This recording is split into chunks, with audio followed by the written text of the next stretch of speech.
बिस्मिल्लाहिर्रहमानिर्रहीम, अस्सलाम वालेकुम। मैं हूं ईसा नकवी। आज मैं इस्लामाबाद में पाकिस्तान के फ़्रांस के लिए साबिक़ सफ़ीर एम्बेसडर गालिब इकबाल साहब की रहशगाह पर उनके साथ मौजूद था और हम डिस्कस कर रहे थे बहुत सारी जो इस वक्त इंटरनेशनल डेवलपमेंट्स चल रही हैं और ख़ुसूसन भारत और चीन के दरमियान जिस किस्म की रस्साकशी कशमकश जारी है उसके हवाले से बात कर रहे थे। तो मैंने उनको बताया कि आज मैं किस हवाले से वीलॉग करने का इरादा रखता हूँ। तो उन्होंने मुझे कहा और बहुत इंपॉर्टेंट बात थी। फिर मैंने उसके हवाले से सोचा और इस स्टोरी के जो एंगल्स अब सामने आ रहे हैं वो बहुत ही इंटरेस्टिंग है। उन्होंने कहा कि चीन कभी भी कोई प्रोजेक्ट करता है, मेगा प्रोजेक्ट, बड़ा प्रोजेक्ट करता है, उसका एक अपेरेंट किस्म का जो पर्पज़ है, रीज़न है, वो हमें समझ आ रहा होता है, दिख रहा होता है कि इसका इक़्तिसादी पहलू है, इससे ये फ़ायदा होगा, इसका जो मईशत है उसको ये फ़ायदा होगा, कितने लोग इस प्रोजेक्ट से फ़ायदा उठाएंगे, कितने लोगों को रोज़गार मिलेगा। लेकिन आप कभी भी किसी चाइना के बड़े प्रोजेक्ट को उठाकर डीपली स्टडी करेंगे तो उसका एक पॉलिटिकल एंगल, बड़े प्रोजेक्ट्स की मैं बात कर रहा हूँ, उसका एक पॉलिटिकल एंगल ज़रूर मिलेगा।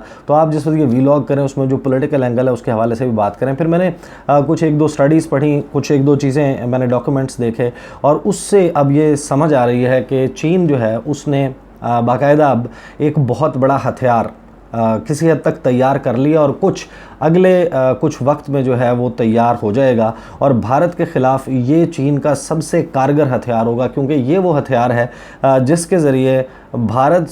के ख़िलाफ़ चीन जो भी कार्रवाई करे उसको ऑन ग्राउंड अपने ट्रूप्स ले जाने की ज़रूरत नहीं है, उसको किसी हमला के करने की ज़रूरत नहीं है। और ये इसकी डिटेल्स जो हैं वो मैं आपको अभी बताता हूँ। लेकिन आपको याद होगा कि सन 2016 में सितंबर का महीना था, उड़ी एक इलाका है कश्मीर में, जम्मू और कश्मीर में, वहाँ पर एक वाक़या पेश आया जिसको भारत की तरफ से कहा गया कि ये दहशतगर्दी का वाक़या है। और उस वाक़े के बाद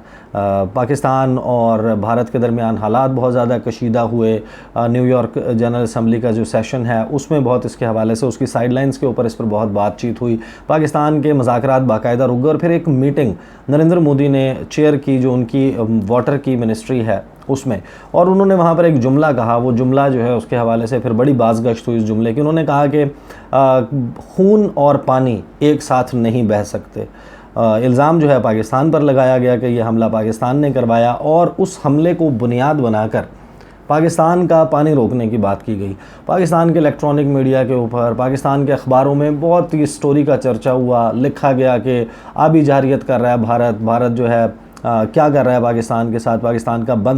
पानी बंद कर देगा, पाकिस्तान में खुश्क साली होगी। और फिर हमने ये देखा भी over a period of time Bharat ने जिस तरीके से पानी के मामले को एक्सप्लॉइट किया पाकिस्तान के ख़िलाफ़। आप आज भी अगर देखें तो जो दरियाए सतलज है उसके किनारे लेफ़्ट राइट के ऊपर जो आबादियाँ थी वहाँ पर अब पानी बहुत सारी जगहों पर, उसका जो रिवर बेड है वो खुश्क होने के बाद पानी ना होने की वजह से बाकायदा पानी की सतह जो है वो बहुत नीचे चली गई है। बहुत सारे इलाकों में पानी की किल्लत है और जहाँ पर पानी मौजूद भी है वो बाकायदा खारा हो चुका है, कड़वा हो चुका है, वो इस्तेमाल के काबिल नहीं रहा। और उसमें क्योंकि जो ज़मीन में मौजूद मिनरल्स हैं वो उस पानी में मिल जाते हैं तो वो बाकायदा आपकी जल्द के लिए, आपके जिस्म के लिए उसकी कंजम्पशन जो है, उसका इस्तेमाल जो है वो नुकसानदेह है। इसी तरीके से आप बाकी जो दरिया हैं, चाहे वो चनाब हो, झेलम हो, रावी हो, उनमें देखें कि पानी के साथ भारत पाकिस्तान के साथ क्या करता है। उसने डैम्स बनाए हैं, उसने वहाँ पर पानी को की नेविगेशन की है, उसको पानी को इस्तेमाल करने के लिए अगरचे उसने अपने तौर पर कवर देने की कोशिश की है कि वो इंडस वाटर ट्रीटी जो सिंध-तास मुआहदा है पाकिस्तान और भारत के दरमियान इंडस बेसिन में बहने वाले तमाम दरियाओं के हवाले से, उसके ऊपर अगरचे उसने ये कहा है, उसने ये क्लेम किया है कि उसने उसको ज़्यादा नुकसान और उसके पैरामीटर्स में रहते हुए ये सब कुछ किया। लेकिन ये बाकायदा भारत की आबी जारियत है, क्योंकि 2009-10 के सैलाब भी देख लें पाकिस्तान में, जो अनप्रेसिडेंटेड सैलाब आए जिसमें बाकायदा फ्लैश फ्लडिंग के वाक़यात भी हमें मिलते हैं कि जिस तरीके से भारत ने पाकिस्तान को इतला दिए बगैर कई लाख क्यूसिक पानी इन दरियाओं में छोड़ा और over a period of time in दो दरियाओं के खुश्क होने की वजह से बहुत सारी आबादियाँ जो हैं वो रिवर बेड, जो दरिया का रास्ता है उसके लेफ़्ट राइट आकर आबाद हो चुकी थी। और जब उसमें पानी, एक बहुत बड़ी मिकदार में पानी आया और उस पानी का जो फ़्लो है वो बहुत तेज़ था, तो उसने उन आबादियों को नुकसान पहुंचाया, तबाह किया। वहाँ पर जो है फसलें उगाना शुरू कर दी थी लोगों ने रिवर बेड के करीब, उन सब को तबाह किया। तो एक बहुत बड़ा नुकसान जो है वो पाकिस्तान को हुआ और उसमें भारत ने बाकायदा किरदार अदा किया। एक तरफ पाकिस्तान का पानी जो है जिस वक्त पाकिस्तान को ज़रूरत होती है, ख़ास तौर पर सर्दियों के मौसम में, ये दरिया बिल्कुल खुश्क हो जाते जाते हैं। आप अक्सर अगर आप जीटी रोड पे ट्रैवल करते हैं, अगर आप पंजाब के मुख्तलिफ़ इलाकों में ट्रैवल करते हैं, तो आपको अक्सर ये नज़र आता है कि आप एक बहुत बड़े पुल से गुजर रहे होते हैं और उस पुल के नीचे पानी आपको नज़र ही नहीं आता। कभी कभी बिल्कुल एक जिस तरह लकीर जो है वो गुजर रही हो, इस तरह जो है वो पानी गुजर रहा होता है। तो ये बाकायदा मनसूबाबंदी के तहत पाकिस्तान के ख़िलाफ़ भारत ने आबी जारियत की। हमारी नालायकी कहें कि हम अभी तक डैम जो है वो उस तरीके से बनाकर अपनी जो पानी की ज़रूरियात हैं इन इलाकों में, कोई अच्छे प्रोजेक्ट्स जो हैं वो कंप्लीट नहीं कर सके। माजी की तमाम हुकूमतें, सक्सेसिव गवर्नमेंट्स जो हैं वो नाकाम रही हैं। कुछ ने कोशिश भी की और हमेशा जो है वो हमारे कुछ सूबों की लड़ाई है उसके नज़रिए मंसूबे हो गए। लेकिन अब मैं आपको बताता हूँ कि एक बहुत ही इंटरेस्टिंग स्टोरी है, और वो इंटरेस्टिंग स्टोरी ये है, और अब ये डेवलप हुई है, ये कोई ऐसी नहीं है कि ओवरनाइट हो गई, लेकिन अब जब मौजूदा टेंशन है चीन और भारत के दरमियान, आप उसमें स्टोरी को देखें कि एक दरिया है, दरिया जो है वो उसका आगाज़, उसका जो शुरू है वो नेपाल के ऊपर के जानिब, जब आप जिस जानिब ये रोड, कंट्रोवर्शियल रोड काला पानी के इलाके से गुजारी है भारत ने, और उसके हवाले से एक कंट्रोवर्सी क्रिएट हुई जिसका इफ्तिताह जो है वर्चुअल वो राजनाथ सिंह ने किया था। मानसरोवर का जो माउंट मानसरोवर है, कैलाश मानसरोवर, उसकी तरफ जो रास्ता जाता है वहाँ पर से एक दरिया जो है वो शुरू होता है इस इलाके से, और वो दरिया जो यार्लंग रिवर है वो दुनिया का 9वां बड़ा दरिया है पानी के जो उसमें मिक़दार है उसके हवाले से। और अगर आप उसकी लंबाई देखेंगे वो कितना उसके ट्रैवल करके वो समंदर में जाके मिलता है, तो ये दुनिया का 15वां बड़ा दरिया है, बहुत बड़ा दरिया है। और इस स्टोरी का जो एंगल है, जो अब समझ आ रहा है, जो चीज़ें सामने आ रही हैं, जो अंगसी ग्लेशियर है वहाँ से ये निकलता है। और जिस तरीके से आपने देखा होगा भारत में जो दरियाएँ हैं उनके नाम ख़वातीन के जो है ना नामों के ऊपर फीमेल नाम, मोनस जो है नाम वो रखे जाते हैं। गंगा, जमुना, सरस्वती, पद्मा, मेघना, इस किस्म के नाम के आपको दरिया मिलेंगे, नहरें मिलेंगी। और जिस वक्त आप ये जो दरिया है, ये जिस वक्त भारत में एंटर होता है, ये अरुणाचल प्रदेश से एंटर होता है। ये बाकायदा जो टॉप बनती है नेपाल के साथ कैलाश मानसरोवर, वहाँ से इसका आगाज़ होता है अंगसी ग्लेशियर के पानी, और फिर इसकी मुख्तलिफ़ ट्रिब्यूटरीज़ हैं जो तिब्बत के इलाके से जब ये गुज़रता है, नेपाल और तिब्बत का जो बॉर्डर है उसके साथ साथ से होता हुआ बिल्कुल तिब्बत के आखिर में जाकर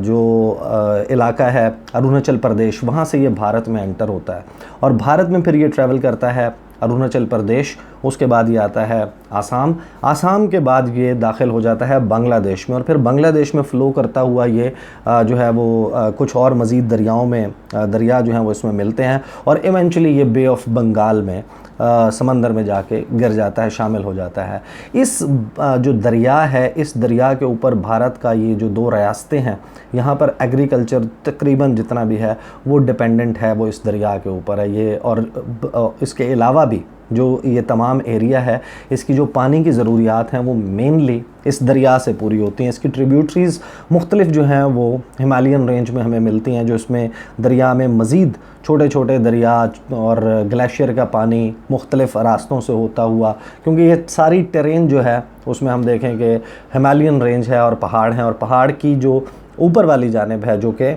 चाइना की तरफ बनती है, वहाँ पर जितना भी पानी इकट्ठा होता है वो सारा इस दरिया में मिलता है, और मुख्तलिफ रास्तों से होता हुआ ये पहुँच जाता है भारत। और ये लगभग 5000 किलोमीटर तवील है ये दरिया। इस दरिया की का जो नाम है वो भी बड़ा मैस्कुलिन नाम है भारत में, ब्रह्मपुत्रा, सन ऑफ ब्रह्मा, जो कि भारत के दीगर दरियाओं से मुख्तलिफ है। अब हुआ क्या है, जो चीन है वैसे भी वो बड़ा मशहूर है कि जो चाइना है वो बड़े बड़े मेगा प्रोजेक्ट्स बड़ी क्विकली करता है, और पूरी दुनिया में इतनी ज़्यादा रफ्तार में हमने नहीं देखा कि इतने बड़े प्रोजेक्ट्स कंप्लीट होते हों। ख़ास तौर पर जब आप डैम की बात करते हैं, 5 डैम्स ऑलरेडी गुज़श्ता 10 साल हैं, टोटल 3 जो हैं वो इस रिवर के ऊपर वो कंप्लीट हो चुके हैं। 3 डैम्स जो हैं वहाँ तक तो बात ठीक थी, लेकिन अब तफसीलात जो आई हैं वो तफसीलात ये हैं कि अगले 10 साल में चीन जो है वो यहाँ पर 8 मज़ीद डैम बनाने जा रहा है। 8 मज़ीद डैम का मतलब है कि ब्रह्मपुत्रा यानी कि जो यार्लंग रिवर है उस पर टोटल डैम्स की तादाद होगी 11, और ये अगले 10 सालों में चीन अचीव कर लेगा। और इसके जो पानी है वो बाकायदा किस तरीके से चीन इस्तेमाल कर सकता है। जिस तरीके से पाकिस्तान और भारत के दरमियान मुआहदे हैं, इसी तरह चीन और भारत के दरमियान भी पानी के हवाले से मुआहदे हैं। और वैसे भी अगर आप इंटरनेशनल ट्रीटीज़ की बात करें तो जो डाउन स्ट्रीम है रिवर की, अगर किसी भी मुल्क से दूसरे मुल्क में पानी किसी कोई दरिया है वो हिस्टोरिकली बहता है, वहाँ आता है और फिर वहाँ से किसी रास्ते से होता हुआ किसी तीसरे मुल्क में जाता है और फिर इवेंचुअली वो समंदर में शामिल हो जाता है, तो डाउन स्ट्रीम जो कंट्रीज़ हैं उनके कुछ हुकूक होते हैं उस दरिया के, और उस दरिया में बहने वाले पानी के हवाले से उसको मुकम्मल तौर पर बंद नहीं किया जा सकता। लेकिन जिस तरीके से आबी दहशतगर्दी भारत खुल्लम खुल्ला पाकिस्तान के ख़िलाफ़ करता आया है, जो हमने देखा है, जिसका हिस्टोरिकल एविडेंस मौजूद है कि जिस वक्त पॉलिटिकल टेंशन पाकिस्तान और भारत के दरमियान होती है तो भारत के none other than the prime minister वो बाकायदा इस हवाले से पाकिस्तान को धमकी देता है। फिर उनके रेलवे के मिनिस्टर, दीगर मिनिस्टर्स इसके ऊपर कैश ऑन करते हैं। बाकायदा जो बीजेपी की क़यादत है उसने ख़ास तौर पर, वैसे तो तमाम इंडियन गवर्नमेंट्स ये करती आई हैं, तो वो इंटरनेशनली हमने ये देखा है कि जब इस किस्म के डिस्प्यूट्स होते हैं तो फिर कोई मुल्क जो है वो दूसरे मुल्क की आर्म ट्विस्टिंग के लिए इसको इस्तेमाल कर सकता है। एक तो इसमें जो एज चाइना को मिलता है, वो चाइना को एज ये मिलता है कि इस तमाम रिवर के ऊपर अगर आप 11, और इंटरेस्टिंगली इसमें 3 डैम्स जो हैं उनका आपस में जो फासला है, जो टोटल फासला है वो 24 किलोमीटर का एरिया बनता है, और 24 किलोमीटर के एरिया में 3 डैम्स जो हैं वो ऑलरेडी बन चुके हैं, और मज़ीद डैम्स जो हैं उनके ऊपर कंस्ट्रक्शन जो है उनके ऊपर जो काम है वो बहुत तेज़ी से जारी है। एंड वंस ये डैम्स बन जाते हैं और उसके ऊपर ये जो जितने भी ख़दशात, कंसर्न्स भारत की तरफ से अब उभर कर सामने आ रहे हैं, वो इस वजह से सामने आ रहे हैं कि ये जो साइट है इन 11 डैमों की, और ख़ास तौर पर जो 8 नए डैम्स बन रहे हैं उनका जो आप लोकेशन देखते हैं, वो जो टाउन्स हैं जहाँ पर ये डैम्स बनाए जा रहे हैं, किसी की आबादी जो है वो लाख से कम है, किसी की चंद लाख है, तो बड़ी आबादियां नहीं हैं। तो वहाँ पर डैम की बनाने की समझ जो है वो भारत पहले तो उसको उस तरीके से ट्रांसलेट ही नहीं कर सका। लेकिन अब जब ये सब कुछ टेंशन हुई है तो जो टेक्टिकल एज चाइना को नज़र आता है वो ये कि इस पानी को बाकायदा कंट्रोल करके अगर चाइना चाहे तो भारत में खुश्क साली कर सकता है अगर इस पानी को रोक लिया जाए, क्योंकि ऑलरेडी जो मैकेनिज़्म है इनके दरमियान डाटा शेयरिंग का, उसमें भारत का क्लेम यह है कि हम 80 लाख रुपए डाटा की मद में अदा भी करते हैं, लेकिन चीन भारत को इसके हवाले से मुकम्मल मालूमात फ़राहम नहीं करता। जबकि चाइना का मौक़िफ़ यह है कि इस पानी को गेज करने वाले आलात जो इस रिवर बेड में और मुख्तलिफ़ मकामात पर लगाए गए हैं, वो पानी जब आता है, फ्लैश फ्लडिंग होती है मानसून के सीज़न में ख़ास तौर पर, वो आलात ही बह जाते हैं। तो अब जो टेक्टिकल एज है, एक तो ये कि खुश्क साली, बाकायदा इन 11 डैम्स में ये सलाहियत है कि यहाँ से पानी का रुख भी मोड़ा जा सकता है। वहाँ के जो इलाके के लोग हैं, जब आप उनके कोट्स देखते हैं कि उनकी जो गुफ्तगू है उसको मुख्तलिफ़ जगह पर कोट किया गया है, उसके मुताबिक ये मंसूबा भी है, और चीनियों से ये बैद भी नहीं कि वो वाकई ऐसा कर जाएं कि टनल्स के ज़रिए पहाड़ों में से इस दरिया को जो है मुख्तलिफ़ जो इलाके हैं सिंकियांग के और तिब्बत के, मुख्तलिफ़ ऐसे इलाके जहाँ डेज़र्ट्स हैं, बाकायदा सहरा हैं, उनको उनकी आबियारी के लिए, उनको पानी फ़राहम करने के लिए ये बाकायदा एक मंसूबा मुस्तकबिल में हो सकता है। फ़िलवक्त इसका जो वो समझ आ रहा है कि यूज़, वो ये समझ आ रहा है कि इन डैम्स की जो बिजली है वो प्रोड्यूस होगी, उसको mainland China, central China, Wuhan और दीगर इलाकों में बिजली फ़राहम करने के लिए इस्तेमाल किया जा सकता है। लेकिन जब आप इसका टेक्टिकल एज देखते हैं कि चीन को क्या मिलता है, वो सिर्फ ये नहीं है कि आप खुश्क साली कर सकते हैं भारत में। अगर कोई कन्फ्रंटेशन होती है भारत और चीन के दरमियान, जिसका ज़्यादा चांसेस जो हैं वो गर्मियों के सीज़न में होते हैं। सर्दियों में ये सारा टेरेन बर्फ़बारी की वजह से, क्योंकि ये तमाम इलाका, ये बॉर्डर जो है ये बाकायदा एक कुदरती बॉर्डर भी बना हुआ है, एक पहाड़ी इलाका है, हिमालयन रेंज है जो पूरे इस बॉर्डर के ऊपर मौजूद है। वो जो पहाड़ी सिलसिला है वहाँ पर इस कदर सर्दी होती है कि वहाँ पर ट्रूप्स की मूवमेंट दोनों तरफ जो है वो मुमकिन नहीं होती, और वहाँ पर जो है वो जंग की सूरत हाल, ऑलरेडी एक इंसान है अगर उसको वेदर के साथ, मौसम के साथ फ़ाइट करना पड़े तो वो क्या किसी और से क्या लड़ेगा। तो इस सारी जो टेंशन है इस एरिया में हो सकती है, वो हो सकती है सिर्फ उस गर्मियों के मौसम में, और गर्मियों का मौसम वो होता है जब आपके ग्लेशियर्स जो हैं वो पिघल रहे होते हैं, बर्फ़ पिघल रही होती है और ये दरिया बफर जाता है बाकायदा। और फिर जब मानसून का सीज़न आता है तो पानी इतना ज़्यादा होता है इस दरिया में कि उससे बाकायदा फ्लैश फ्लडिंग होती है, ना सिर्फ इस एरिया में बल्कि भारत के भी मुख्तलिफ़ इलाकों में। तो ये भी अब ये कहा जा रहा है कि अगर चीन और भारत के दरमियान, क्योंकि गर्मियों में ही मुतवक्किल है, जो भी होगा वो गर्मियों में होगा, अगर इस किस्म की कोई जो है वो लड़ाई छिड़ जाती है चीन और भारत के दरमियान, तो बाकायदा इस जगह पर रोड इंफ्रास्ट्रक्चर जो मूव करने के लिए, जो ट्रूप्स की, जो फ़ौजियों की मूवमेंट के लिए भी यूज़ होते हैं, जो पुल होते हैं इस दरिया के ऊपर मौजूद, अगर पानी इसमें बहुत वाफिर मिकदार में छोड़ा जाए और इन डैम से पानी को इकट्ठा जो है इसके स्पिलवेज खोल दिया जाए और पानी बहुत मिकदार में यहाँ से फ़्लो करता है, तो वहाँ पर रोड इंफ्रास्ट्रक्चर को, वहाँ पर जो ब्रिजेस बने हुए हैं सड़क के ऊपर, उनको तबाह कर सकता है। और भारत में बाकायदा सैलाबी सूरत हाल में इतना बड़ा क्राइसिस आ सकता है कि भारत की जो स्टेट मशीनरी है उसको ये समझने से कासिर हो जाए कि वो सरहद पर सूरत हाल संभाले या मुल्क में सूरत हाल संभाले। बहरहाल ये एक ऐसा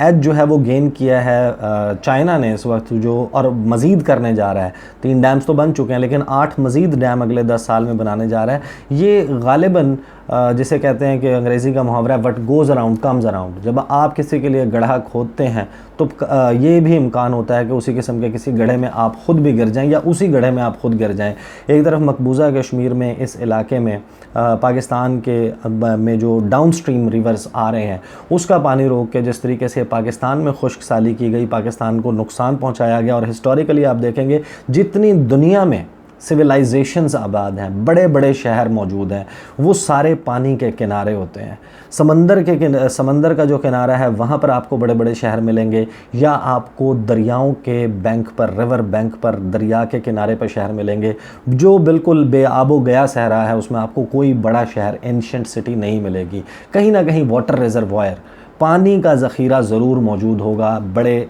शहर के साथ। तो जो पाकिस्तान के बड़े शहर जिस तरह लाहौर है, रावी के किनारे है, मुल्तान है, चनाब के किनारे है, झंग है, अगेन चनाब के किनारे है, जेलम के किनारे कौन से शहर आबाद हैं, इन शहरों में बाकायदा पानी का लेवल नीचे जा चुका है। पानी का जो क्वालिटी ऑफ वाटर है ज़ेरे ज़मीन पानी की, वो बड़ी हद तक मुतासर हो चुकी है, पॉल्यूटेड हो रहे हैं, पाकिस्तान मुतासर हुआ है। लेकिन ये जो सब कुछ पाकिस्तान के साथ किया, इसका ये अब एक तरीके से what goes around comes around वाली बात हो रही है कि अगर चीन और भारत की टेंशन बढ़ती है, अगरचे उसके लिए एक डिप्लोमेटिक एफर्ट भी हो रहा है, लेकिन मुस्तकबिल में भी कभी इस किस्म की सूरत हाल आती है तो चीन को फिर उस वक्त वो टैक्टिकल एज हासिल होगा। और जो लड़ाई की मुख्तलिफ जहतें हैं उसमें ये भी एक जहत होगी कि जहाँ पर पानी की जंग होगी और चीन को इन 11 डैम्स की वजह से भारत के ऊपर बहुत बड़ा एज हासिल होगा। इंटरेस्टिंग स्टोरी है, इसके हवाले से अगर कभी मज़ीद कोई डिटेल आई तो मैं ज़रूर आपके साथ शेयर करूँगा। अगली वीडियो में आपके साथ मुलाकात होगी। मुझे इजाज़त दीजिए। अल्लाह हाफ़िज़।